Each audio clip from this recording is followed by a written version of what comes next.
Good morning, everyone. A good and Erev Shabbos today. It's Friday, May 15th. The Ides of May, if there was such a thing. It's the 36th day of the Omer. I know there's a lot of possibilities, but we have a fan favorite in our house, relatively probably unknown in the larger Welt, Matt Zuccarello, number 36, Matt Zuccarello. Today's also the 64th day that we are not in shul. 64 days, which makes this the 10th Shabbos. Yes, that's 10 Shabboses. This week we'll read Parshas Bahar Bechukosai, and please continue to daven for Refuah Shalema, for all those who need, particularly for Ivan Sobel, Mordechai ben Elka, Rav Rafal Zev ben Rickel, and Gittel Basara, and again, all those around us that need all sorts of healing. I just wanted to mention the yardzites that will be observed this coming week. Leah Bas Kalman, Sprinter Rab Bas Rav Rafal Zev, Yehuda ben Emmanuel, Leah Bas Chaim, Shmuel ben Yosef, and Yaakov ben Yisachar. May the neshamas have an aliyah. Today, our Dvar Torah, our Erev Shabbos video, is sponsored by Shoshana and Scott Newman. Today on Friday, on this day of Iyar, the 21st day of Iyar, Shoshana is observing yahrzeit for her father, Abraham Kopels, Avraham Yitzchak ben David. If I'm not mistaken, I think it's 8 years, because I recall when Shoshana was sitting Shiva, and it was before we moved here, and we came to visit during Shiva. And since then, Shoshana and Scott, we've watched your family grow. We've celebrated Simchas together, and may your father's neshama have an aliyah. I know how close you were, and I know what he meant to you and to your family. And again, may his precious neshama have an aliyah, and may you continue to see nachas and simcha and enjoyment from all of your children and in your entire family. So thank you for the sponsorship, and again, may your father's neshama have an aliyah.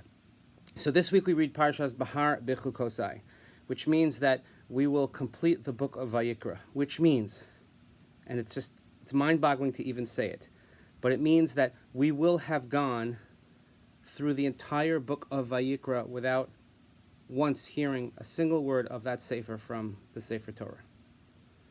We got part of Shemos. Let's hope and pray that we'll get part of Bamidbar, but we're missing an entire section of the Chumash. I know there's a lot of conversation in halacha and amongst rabbis about what do you do about making up parshas. Now, and halacha generally provides for the fact that if, for whatever reason, if a community misses a parsha, then you can make it up the following week.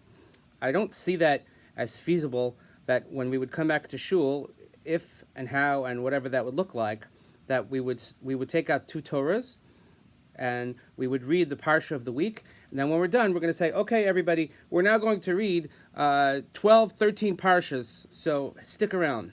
Boy, the race for the exits would be rather quick, I imagine. But what struck me as even more, I don't know, I'm trying to find the right word to use. It's sad, it's just bizarre, is that when we know that when we finish reading a sefer in the Chumash, we finish the last aliyah and we say chazak, chazak, v'nis chazek. One could spend some time looking into the custom of why we say chazak, chazak, but can we say chazak, chazak when you're by yourself? Can we really laud our accomplishments? Can we say and stand up and all together say, yes, we did it, we finished the book of Vayikra? And it's usually with a lot of gump, it's a lot of gusto. We get into it. Chazak, chazak, v'nis chazek. Everybody stands up. We stand up before the aliyah ends. We get ready for it. People make sure they get into shul just to hear that. And this year, we've been sitting in our living room. So where's the chazak, chazak, v'nis chazek? So I was reading from one of my colleagues, and he shared an insight that I hope will be helpful for you, is that maybe, and hopefully, if you've been davening on Shabbos morning and also going through the Torah reading, that maybe the Torah reading has a different meaning to you this time around. Because it's possible that when you're in shul and you're listening to laning, your mind can wander. You could drift off. You could lose your attention span. And maybe you're not really focusing on the words. But when you're sitting at home and you're by yourself, or you're with a family member, and you're actually reading through. There are people that have done what's called Shnei Mikra V'Echad Targum for the first time. They read through the scripture twice and through the Targum once, which is a halacha found in Shulchan Aruch. So maybe people are doing that. Or maybe people are really focusing on the words and asking themselves questions, or looking into Mefarshim, looking into commentaries that they might ordinarily not do. And if that's the case, and if this time around your reading of Vayikra and everything else that we missed has real meaning or more meaning or a different meaning, then in fact we can say chazak, chazak, v'nis chazek. We can say be strong, let us be strengthened. Because we know that first of all we're doing this for the greater good. I cannot emphasize that enough. As painful, as uncomfortable, as really annoying this all is, but we are doing this for the greater good. And maybe when we finish any sort of body of learning, whether it's Mishnah, whether it's Gemara, whether it's Chumash, whether it's one parsha, we have to sort of give ourselves a shot in the arm, and we have to say, Chazak, Chazak, V'nis Chazek. A pep talk. You can do this. We've come this far. We can do this. Let's just keep going. Let's see this to the end until this whole mess is over. And then when the new reality begins, we're going to see through that as well. That's what Chazak, Chazak, V'nis Chazek means. It's not just about, oh, I pop into shul for 10 seconds and I hear people cheering. Because you didn't really finish anything. You just heard some people saying things. But if now you really, really studied, and if you didn't, let's take it upon ourselves to say, you know what? I'm going to start tomorrow. I'm going to read the whole parsha. Bahar, Bechukosai. We have a link. Various copies of Art School that you can look and you can download and you can read over Shabbos.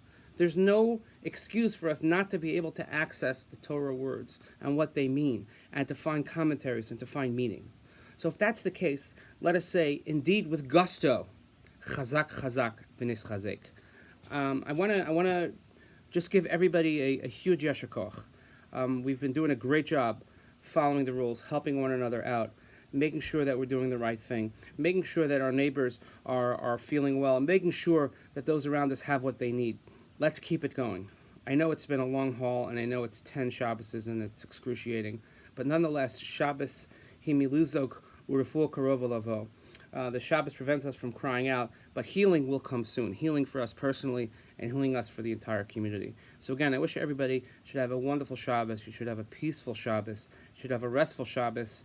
And you should have a Chazak, Chazak, V'nis Chazek Shabbos, a strengthening Shabbos, one in which we really strengthen our resolve and we understand what it is that we're doing, and we find new avenues of expression so we can connect with our Maker and we connect with our spiritual aspects of our lives, and we can all have a wonderful, wonderful, peaceful, restful, spiritual Shabbos. Again, I wish you Shabbat Shalom, and I will see you all very soon.